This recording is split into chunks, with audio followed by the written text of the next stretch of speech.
de este tema que se llama la evangelización es continua hasta que el Señor venga por su iglesia. ¿Lo está leyendo, mi amado, mi amada? Entonces lo vamos a repetir a la cuenta de 3. Vamos a ver, 1, 2, 3.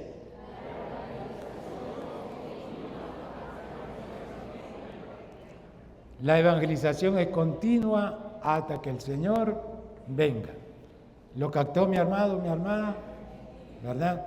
Así como oramos todos los días, así como ayunamos de vez en cuando, así como leemos la palabra todos los días, así como nos congregamos como iglesia 2 veces a la semana, el evangelismo es continuo hasta que el Señor venga, mi hermano, ¿verdad? Así como usted y yo que comemos 3 veces al día, el evangelismo es continuo, mi hermano, ¿verdad? En cualquier lugar. Somos como las estrellas en el firmamento, en medio de un mundo oscuro y depravado. Ahora bien, ¿cómo es que las estrellas irradian esa luz? Bueno, porque ellas arden y eso les da la capacidad de iluminar. Los creyentes como estrellas de Dios en este mundo estamos ligados a este mismo principio, porque como somos luz y la luz no puede estar escondida debajo de la mesa, ¿verdad? La luz tiene que estar en un lugar alto para poder alumbrar. Entonces, iglesia, donde usted viva, donde usted esté, en el barrio, en la colonia, en el trabajo, qué sé yo, en el negocio, ahí usted tiene que alumbrar. Usted tiene que ser una persona cabal delante del Señor. La gente lo tiene que conocer. ¿Por qué? Porque usted es un hijo de Dios. Por eso tienen que conocerlo la gente, ¿verdad? Desde el momento en que nosotros aceptamos a Cristo como Señor y Salvador de nuestras vidas, pasamos de las tinieblas a la luz admirable. Entonces tenemos que alumbrar en cualquier lugar donde nosotros nos encontremos. La gente lo tiene que conocer porque usted es creyente, un cristiano, un discípulo de Jesús. No lo tienen que conocer por ser mal hablado o porque fuma, porque bebe. No, mi hermano, ya todo eso quedó atrás. Así que usted es una nueva persona, ¿verdad? Y Dios lo quiere utilizar ahí en el lugar donde usted se mueve. ¿Es así, mis amados? Un día el Espíritu Santo nos convenció del pecado en que nos encontrábamos. Iluminó nuestra mente y nuestra forma de pensar. Cambió el rumbo de nuestra vida. Y estamos agradecidos por eso, hermanos. Sí, ¿verdad? ¿Le puede dar ese aplauso al Señor? Esta es una bendición que podemos disfrutar cada uno de nosotros a nivel personal y que no tiene precio, ¿verdad? La intención del Señor es mayor. Él nos compró por precio caro. ¿Y cuál fue ese precio, mis hermanos? Fue la sangre que Él derramó por nosotros y por toda la humanidad en la cruz del Calvario. Y se acuerda del pasaje que empezamos, que dice Jesús: toda potestad me fue dada en los cielos y en la tierra. Jesús recuperó ese manto de autoridad que Dios había depositado en la vida de Adán y Eva. Y ese manto de autoridad el diablo se lo quitó. Pero Jesús en la cruz del Calvario vino y lo volvió a tomar. Se lo arrebató al diablo y está en sus manos. Por eso dice Él: toda potestad me ha sido dada en los cielos y en la tierra. Y mire qué grandioso esto. Cuando usted y yo nos arrepentimos de todo pecado y confesamos a Cristo como Señor y Salvador de nuestras vidas, esa autoridad viene a nosotros inmediatamente. Qué grandioso es, ¿verdad, mis hermanos? Entonces fuimos comprados por precio caro. Entonces, Dios ha establecido eso en nosotros para que llevemos a ese mundo perdido el amor de Dios. Nuestro amado Jesús es el ejemplo máximo en todas las áreas que nosotros querramos encontrar. Y fíjense que hay 2 situaciones extraordinarias de lo que hizo nuestro amado Jesús. Número 1, el endemoniado de Gadara. Eso usted lo puede encontrar en el Evangelio de Marcos, capítulo 5, del versículo 1 al 20, para que usted lo pueda leer detenidamente. El endemoniado de Gadara, Jesús lo liberó. Fueron expulsados todos aquellos demonios que lo tenían atado por mucho tiempo. Y este hombre, en agradecimiento con Jesús por lo que había hecho con él, quiso seguir a Jesús. Pero Jesús le dijo: no, vete a los tuyos y cuéntales lo que el Señor ha hecho con tu vida. Y miren, hermano, qué tremendo. Aquel hombre volvió nuevamente a su lugar e inmediatamente, desde el momento en que él fue liberado, este hombre empezó a anunciar lo que Jesús había hecho con él. Qué grandioso, hermano. Y nos imaginamos, ¿verdad?, que aquel hombre iba de casa en casa en agradecimiento con Jesús por lo que había hecho con él. Decirle: Jesús me liberó. Yo estaba lleno de demonios, pero Jesús me liberó. Y me imagino que la gente le preguntaba: ¿cuál Jesús?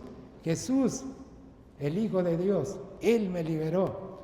Y Dios puso, me imagino, que muchas palabras en su boca, en su mente, en su corazón, para poder dárselas a todas aquellas personas que Él encontraba. Entonces, hermanos, eso es lo que ocurre cuando andamos en el primer amor. Compartimos con otros del amor de Dios. Y no importa la clase de personas que nosotros nos encontremos.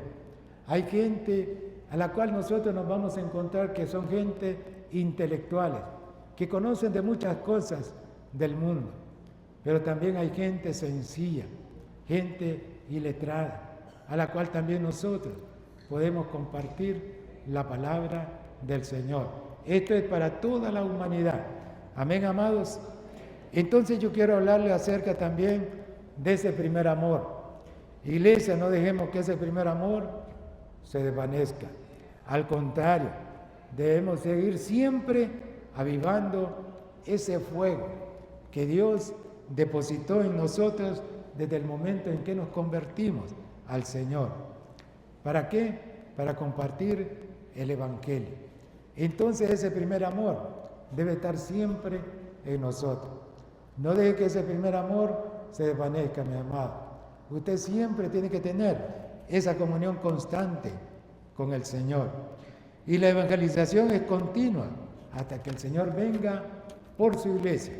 Número 2, la mujer de Samaria. Eso lo encontramos en el Evangelio de San Juan, capítulo 4, del versículo 4 al 42. Eso también le voy a dar esa tarea para que usted lo pueda leer detenidamente en su casa. Y desde el instante en que ella terminó su conversación con Jesús, dejó el cántaro donde ella estaba platicando con Jesús, ahí en el pozo, y fue a la ciudad y le dijo a la gente que había alguien que le dijo todo lo que había hecho y agregó: ¿no será este el Cristo? Y en el versículo 30 muestra que por las palabras de la mujer, las personas de la ciudad fueron a ver a Jesús, porque acordémonos que Jesús quedó en el pozo. Quien salió a la ciudad fue la mujer.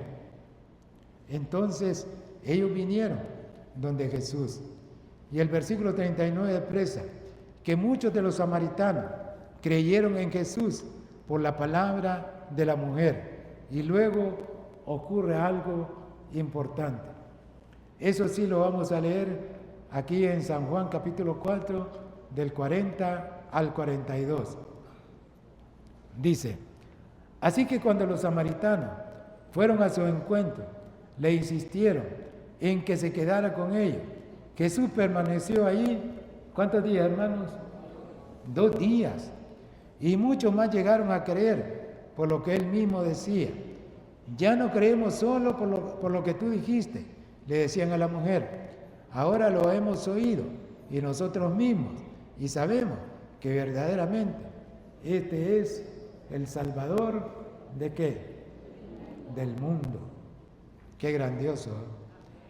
Tanto el relato del hombre endemoniado como el de la mujer samaritana muestra la importancia de que desde que el momento en que alguien es comprado por el Señor, acuérdense que fuimos comprados por precio caro, debemos comenzar a predicar a Cristo y su reino. Eso es inmediato, hermano. No tenemos que esperar la próxima semana, no. Desde el momento en que nosotros nos convertimos al Señor, ¿verdad? Empezamos a compartir de Cristo a muchas personas. Y saben, hermanos, en ese caminar de la vida cristiana, en una ocasión, yo fui a un entierro. Cuando estábamos en el otro edificio, habían dos señoras que venían al culto al Señor. Una de ellas ya era una señora anciana y la otra no tan joven, pero sí tenía sus años ya. Entonces, ese domingo que ellas llegaron, yo las atendí, las saludé y fui muy amable, muy atento con ellas. Pues así pasaron algún tiempo, pero un día llegó un muchacho a buscarme y me dijo: ¿usted es el pastor Albino? Sí, le digo, ¿en qué le puedo servir? Pues fíjese que mi abuela fulana murió en esta madrugada. ¿De veras? Sí. Entonces mi tía dice: ¿quiere que usted vaya al velorio? Sí, claro, con todo gusto.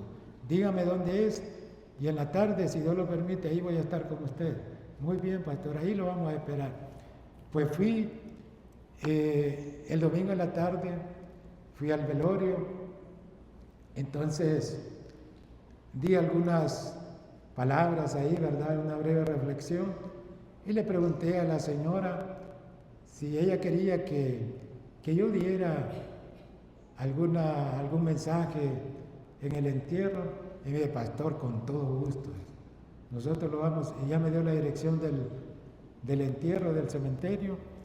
Pues el día siguiente, el lunes, yo fui al cementerio y me estuve preparando ese domingo, ¿verdad?, para ver qué le llevaba a las personas ahí. Y miren, hermano, fue tan de Dios aquello, porque la señora, cuando fui al velorio, me dijo ella: pastor, dice, mire, nosotros somos una familia numerosa. Mire, ahí hay católicos, hay mormones, hay testigos de Jehová y hay de otras religiones en medio de toda la familia. Y también dice, hasta unos compañeros de trabajo de mi hijo que son soldados. Entonces, usted ya sabe con qué tipo de personas se va a platicar con ellos. Sí, está bien, claro, con todo gusto. Pues miren, hermanos, yo llegué al entierro. Entonces la señora ahí, muy atenta conmigo, ya le digo a los demás, ¿verdad? Por favor, pongan atención, que el pastor nos va a dar un breve mensaje de la palabra del Señor. Hermanos, yo sentí que aquel poder de Dios vino sobre mi vida.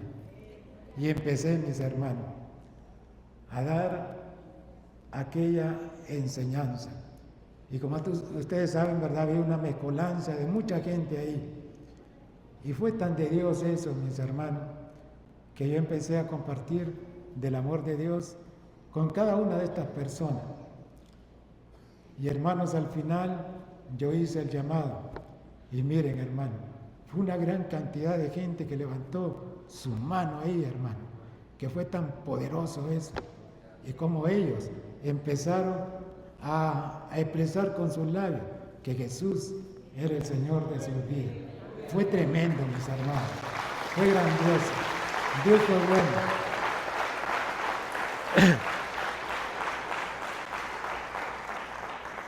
Entonces, mis hermanos, aprovechemos los momentos, ¿verdad?, que Dios coloca en nuestras vidas, en nuestros corazones, porque hay gente que Dios va a enviar para que nosotros les hablemos del Señor. Entonces, mis hermanos, ya leímos el pasaje, ¿verdad? Sí, ¿verdad? Bueno. Ahora miremos qué nos dice Hechos, capítulo 17, versículo 16 al 18. Dice: mientras Pablo los esperaba en Atenas, le dolió en el alma. ¿Qué dice ahí esa frase? Le dolió en el alma ver que la ciudad estaba llena de ídolos. Así que discutía en la sinagoga con los judíos y con los griegos que adoraban a Dios, y a diario hablaba en la plaza con los que se encontraban por ahí. ¿Puede leer esa parte, por favor? Y a diario, vamos a ver.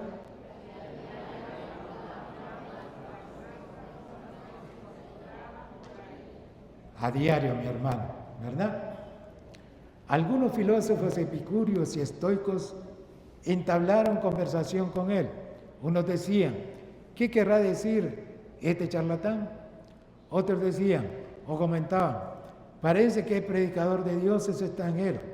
Decían esto porque Pablo les anunciaba las buenas nuevas de Jesús y de la resurrección. En este pasaje encontramos lo que ocurría en el corazón del apóstol Pablo, mientras esperaba a Silas y a Timoteo en la ciudad de Atenas, a causa de ver la ciudad entregada a la idolatría. Dice la palabra que le dolió en el corazón la condición de esta gente. Ese dolor profundo lo condujo a la acción, de manera que compartía la palabra con los judíos en la sinagoga, con los griegos que adoraban a Dios y también con la gente que se encontraba en la plaza pública. Es decir, Pablo no se quedó sentado ante ese dolor de origen espiritual, sino que más bien fue a la acción, a compartir con otros del reino del Señor. De este modo el apóstol Pablo pudo sembrar el Evangelio, enseñando a los atenienses a las buenas nuevas de Jesús y de su resurrección. El Espíritu Santo, a través de este relato, nos enseña sobre el espíritu y la actitud que debemos de mantener de manera continua como hijos de Dios. Y esto, mis amados, lo provoca el Espíritu Santo en cada uno de nosotros. Al ver, ¿verdad?, que nuestros vecinos, que nuestros compañeros, que con cualquier otra persona que nosotros nos encontramos, que están perdidas en este mundo de pecado. Entonces, eso duele, hermano, ¿verdad? Cuando tenemos esa conciencia para el Señor y así poder compartir con otros de lo que Dios ha hecho con nuestras vidas. Y hermanos, en aquellos tiempos, cuando yo empecé en el Evangelio, yo escuchaba, ¿verdad?, que algunas personas evangelizaban acerca del testimonio de sus vidas, de lo que Dios había hecho con ellos. Pero no, hermano, es de predicar la palabra, de establecer el reino de Dios en la vida de las personas. Y qué bueno, ¿verdad?, que Dios lo rescató de tantas cosas a cada uno de nosotros, de tantas cosas en las cuales nosotros nos encontramos. Pero, mis hermanos, eso más bien como que trae gloria a la persona. No, nuestro deber es darle gloria a Dios por lo que Él hizo por nosotros en la cruz del Calvario. ¿Estamos en acuerdo, hermanos?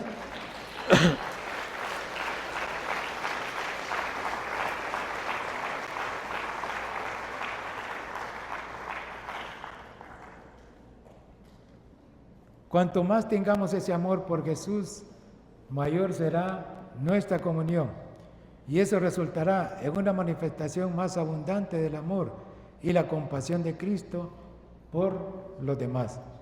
Ese fuego de la comunión íntima con el Señor nos hará experimentar el dolor interior de ver a la gente perdiéndose sin Cristo. No se trata simplemente de un dolor sentimental. ¡Ay, qué pobrecito! No. Tiene que dolernos en lo más profundo de nuestro corazón, sino es de un dolor de origen espiritual, que tiene un propósito definido, de llevarnos a la acción, de salir y predicar a Cristo de manera más aguerrida y en todo lugar. Mire lo que nos dice 2 de Corintios, capítulo 4, versículos 3 al 5. Pero si nuestro evangelio está encubierto, lo está para los que se pierden. El Dios de este mundo ha cegado la mente de estos incrédulos, para que no vean la luz del glorioso evangelio de Cristo, el cual es la imagen de Dios. No nos predicamos a nosotros mismos, sino a Jesucristo como Señor. Nosotros no somos más que servidores de ustedes por causa de Jesús. Este versículo declara que el Dios de este mundo ciega el entendimiento de los incrédulos. ¿Por qué ocurre esta ceguera espiritual? ¿Qué les impide a los seres humanos ver a Cristo como el Salvador de sus vidas?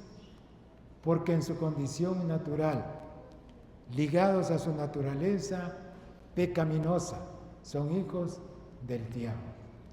Y acordémonos, ¿verdad?, que la naturaleza pecaminosa está desde el momento en que nosotros nacemos. Si usted mira, hay niños que son chiquitos y bien portaditos, pero hay niños que son tremendos, hermano. Desde muy chiquititos están con aquello. ¿Y por qué cree que es eso? Por la naturaleza pecaminosa que ha sido arraigada en la vida de cada ser humano. Ahora todo eso tiene que salir cuando nosotros aceptamos a Cristo como Señor y Salvador de nuestras vidas, ¿verdad?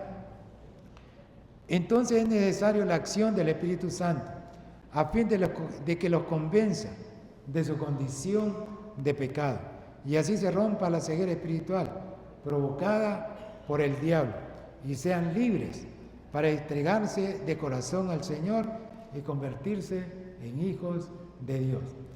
Ahora, con respecto a esto, hermanos, no es que vamos a ser malcriados con las demás personas, ¿verdad?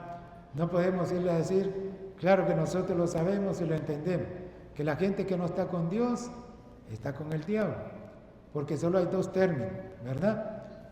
Uno, o la gente está con Dios, o la gente está con el diablo. Entonces no podemos ir de irrespetuosos, que vos sos hijo del diablo. No, más bien eso lo va a encender y se va a molestar. No, tenemos que ir con palabras diferentes, ¿verdad?, a la vida de la persona, para que ellos en su adentro puedan reconocer que están errados y que andan mal en ese camino que escogieron, ¿verdad? Entonces tenemos que ser respetuosos con la persona. Ahora miremos qué nos dice 1 de Juan, capítulo 3, versículo 8. Dice, el que practica el pecado es del diablo, porque el diablo peca desde el principio. Para eso apareció el Hijo de Dios, para deshacer las obras del diablo. En este versículo expresa que Jesucristo vino a destruir, a deshacer las obras del diablo. Legalmente hablando, esta obra ya ha sido consumada por el Señor cuando Él murió en la cruz y triunfó sobre los principados y potestades, sobre la muerte, sobre el pecado. Sin embargo, para que esta victoria sea una realidad experimental en los seres humanos, es imprescindible la acción de compartir el Evangelio. Y saben, hermanos, hay un punto crucial antes de ir a evangelizar, es la intercesión. La intercesión es la acción indispensable para que sea quitada la ceguera espiritual y el Espíritu Santo pueda obrar con libertad y poder en quienes necesitan entregarse a Cristo. Entonces, mi amada iglesia, cada vez que usted salga de su casa, usted tiene que salir bien orado y que también vaya a interceder y le diga, Padre, no sé con qué persona me voy a encontrar el día de hoy, pero yo pongo esto delante de ti, para que tú pongas esas palabras sabias y correctas. Y Padre, que esas personas se arrepientan de todo pecado, que tu Espíritu Santo los convence, porque así tiene que ser, mi hermano, mi hermano. Así que salga bien orado de su casa. ¿Lo va a hacer, iglesia? Miremos qué nos dice Efesios capítulo 6, versículo 10 al 20. Por último, fortalezcanse con el gran poder del Señor. Pónganse toda la armadura de Dios para que puedan hacer frente a las artimañas del diablo. Porque nuestra lucha no es contra seres humanos, sino contra poderes, contra autoridades, contra potestades que dominan este mundo de tinieblas, contra fuerzas espirituales malignas en las regiones celestiales. Por lo tanto, pónganse toda la armadura de Dios para que cuando llegue el día malo puedan resistir hasta el fin con firmeza. Manténganse firmes, ceñidos con el cinturón de la verdad, protegidos por la coraza de justicia y calzados con la disposición de proclamar el Evangelio de la paz. Además de todo esto, tomen el escudo de la fe, con el cual puedan apagar todas las flechas encendidas del maligno. Tomen el casco de la salvación y la espada del Espíritu, que es la palabra de Dios. Oren en el Espíritu en todo momento, con peticiones y ruegos. Manténganse alertas y perseveren en oración por todos los santos. Oren también por mí, para que cuando hable, Dios me dé las palabras para dar a conocer con valor el misterio del Evangelio, por el cual soy embajador en cadena. Oren para que lo proclame valorosamente como debo hacerlo. Así que, mi hermano, si usted estaba peleando con usted mismo, es que a mí me da miedo, me da temor, mire, aquí tiene la respuesta en la palabra, ¿verdad? Lea cuidadosamente este pasaje de las Escrituras que está en Efesios 6, del 10 al 20. Y todo miedo, todo temor se va a ir.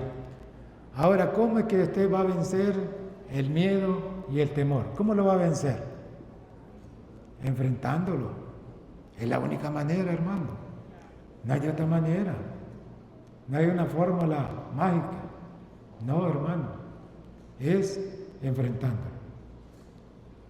Así es que si usted le da miedo compartir la palabra del Señor, tiene que enfrentarlo para que usted lo logre vencer. Es la única manera. ¿Lo va a hacer la iglesia? Amén.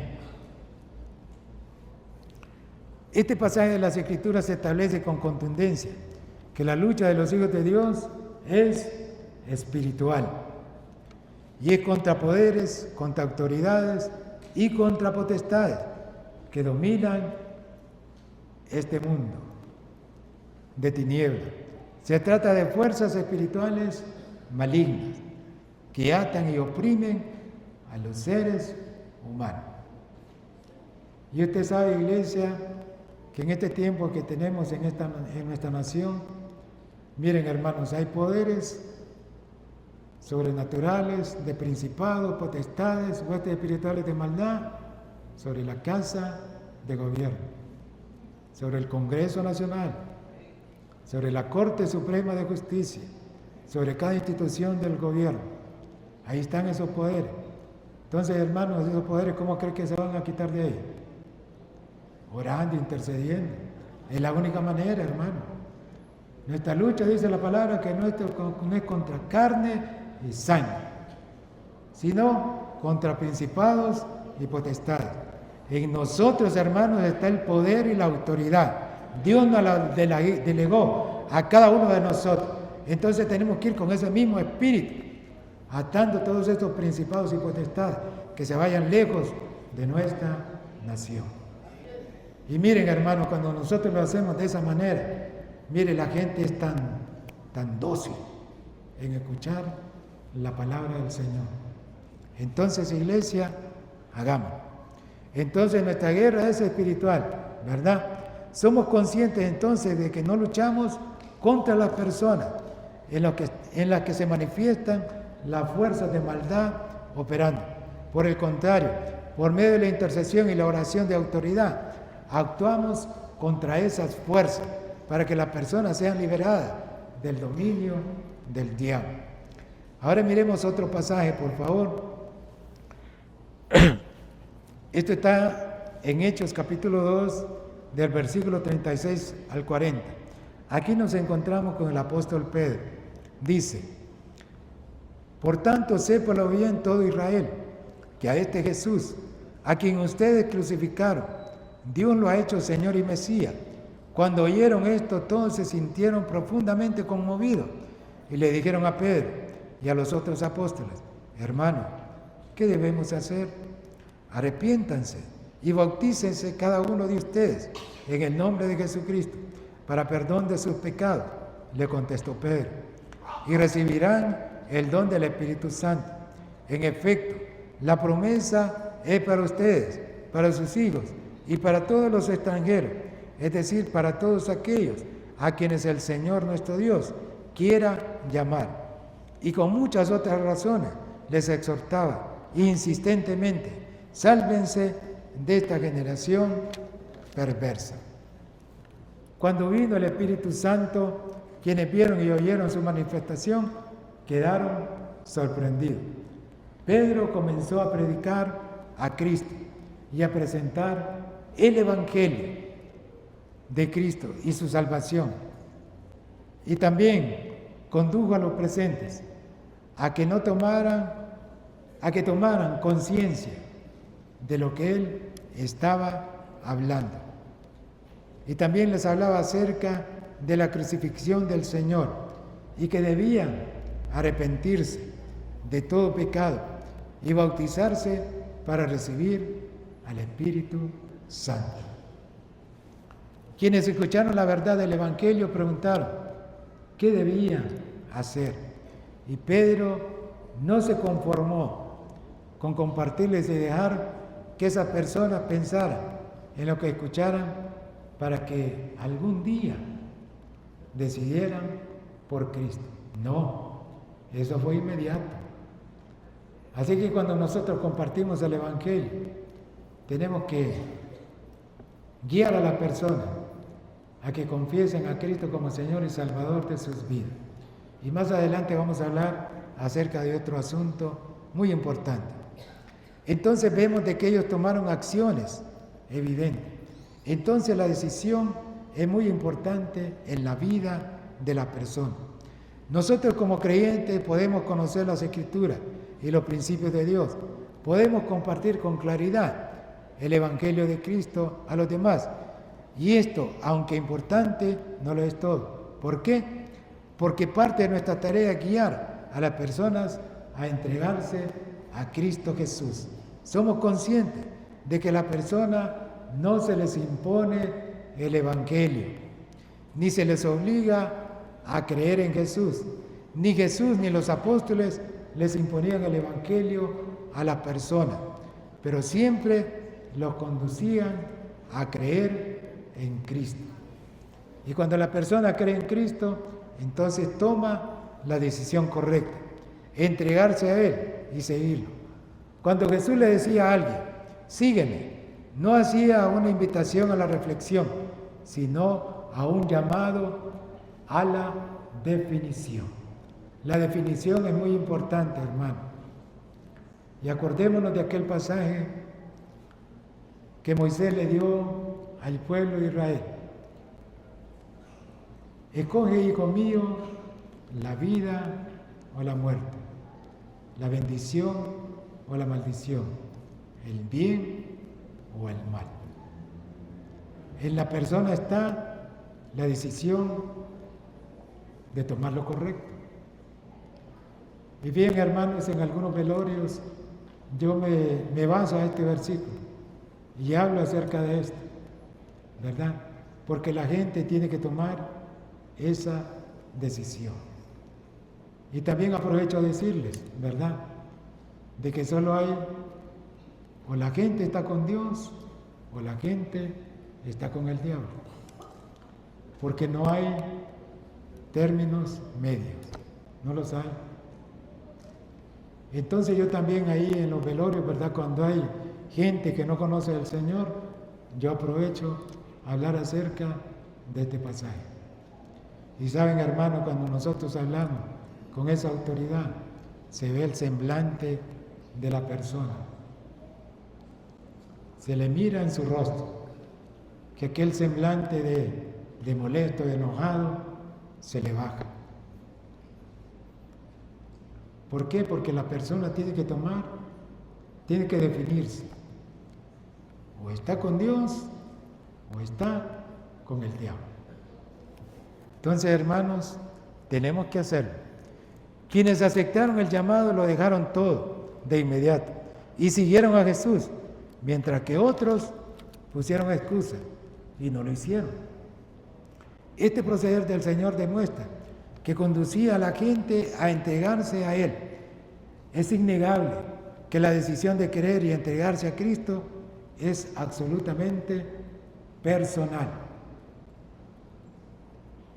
Y a estas alturas, ¿verdad?, lo hemos entendido, más bien la gente lo ha entendido, que piensan que ya solo porque su esposa, sus hijos vienen a la iglesia, y algunos hombres, ¿verdad?, que están con estas mujeres que son casados, tal vez no son casados. No, pero mi esposa va a la iglesia, no, pero mi mujer va a la iglesia.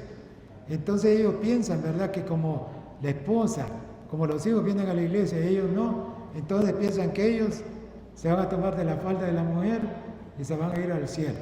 No, eso es personal, ¿verdad? Y gracias a Dios, ¿verdad?, que con algunas personas que hemos compartido la palabra, les ha revelado el Señor que las cosas no son así, ¿verdad? Porque es personal, ¿verdad? ¿Estamos claros en eso, hermanos? Es personal y voluntario. Ahora bien, el Señor nos hizo sus discípulos. ¿A quién hizo discípulos el Señor? Levánteme su mano. ¿Verdad? Dios nos hizo sus discípulos. Bájela, por favor. Ahora nos hizo sus discípulos con una finalidad, de que la gente se convierta y se hagan discípulos para su reino. Y así como nosotros en un día fuimos discípulos del Señor, Él quiere que esa gente que no conoce al Señor se conviertan en discípulos de Él y que lo sigan también, ¿verdad? Entonces nosotros guiamos a creer con el corazón y declarar con su boca que Cristo desde ese momento es su Señor y Salvador. ¿Y qué pasaje tan poderoso es este? De Romanos 10, 9 y 10, que nos dice que si confesares con tu boca que Jesús es el Señor y creyeres en tu corazón que Dios lo levantó de los muertos, serás salvo. Porque con el corazón se cree para justicia, pero con la boca se confiesa para salvación. Qué pasaje este tan poderoso, hermano, ¿verdad? Qué grandioso. Miremos qué nos dice Lucas, capítulo 9, versículos 59 al 62. Y a otro dijo, sígueme. Señor, le contestó, primero déjame ir a enterrar a mi padre. Deja que los muertos se entierren a sus muertos, a sus propios muertos. Pero tú ve y proclama el reino de Dios, le replicó Jesús. Otro afirmó, te seguiré, Señor, pero primero déjame despedirme de mi familia. Jesús respondió, nadie que mire atrás después de poner la mano en el arado es santo para el reino de Dios.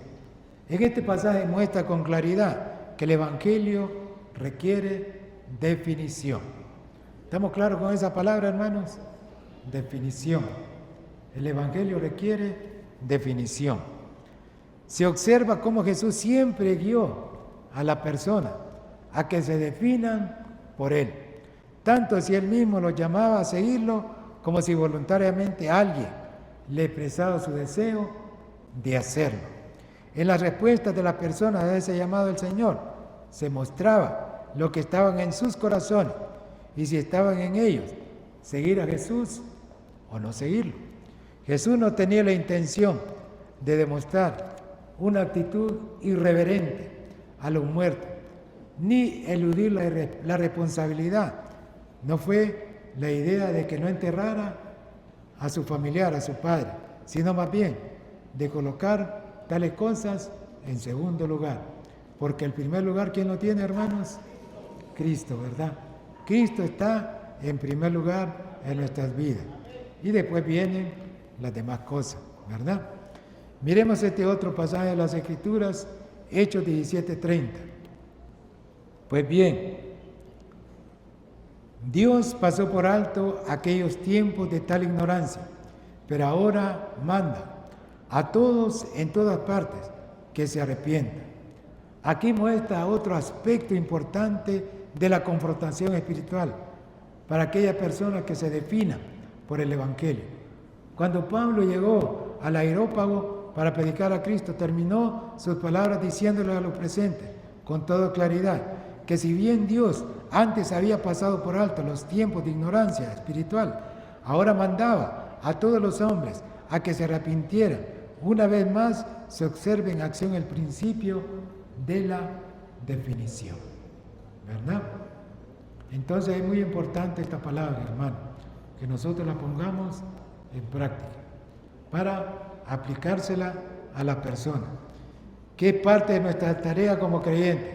Guiar a quienes reciben el Evangelio a que se definan por Cristo.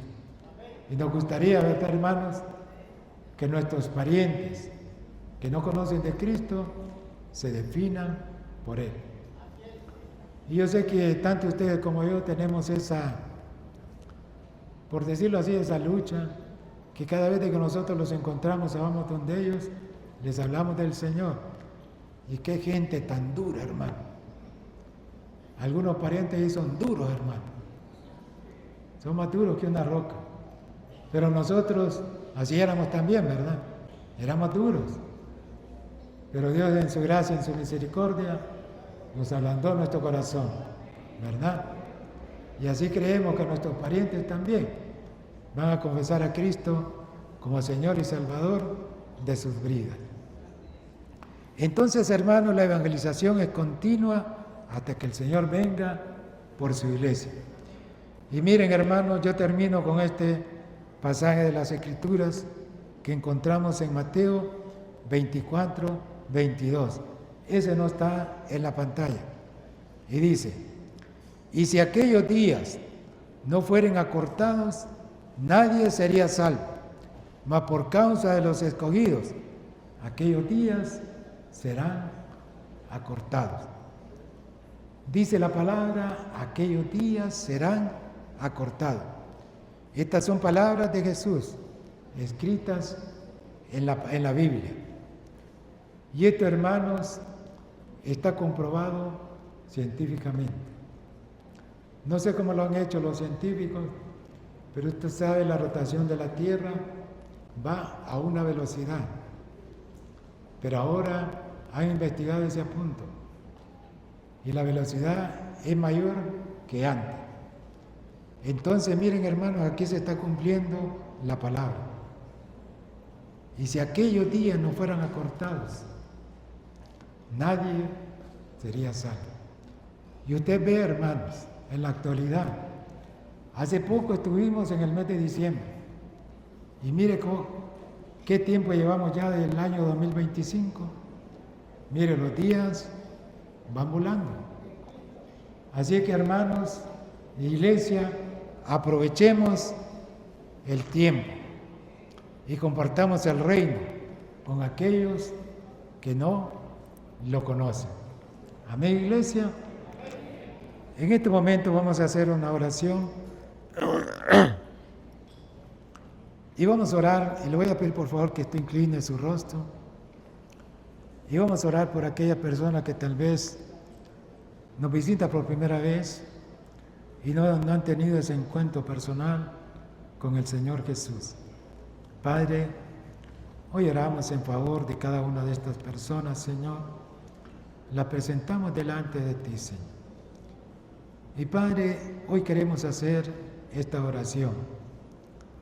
Y Padre, que esta persona pueda repetir en lo más profundo de su corazón y con sus labios, Señor, que tú eres el Señor.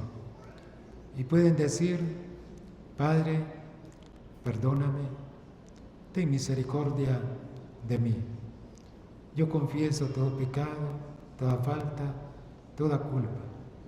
Dios, yo creo en mi corazón que Jesús fue levantado de entre los muertos para mi salvación, para mi redención.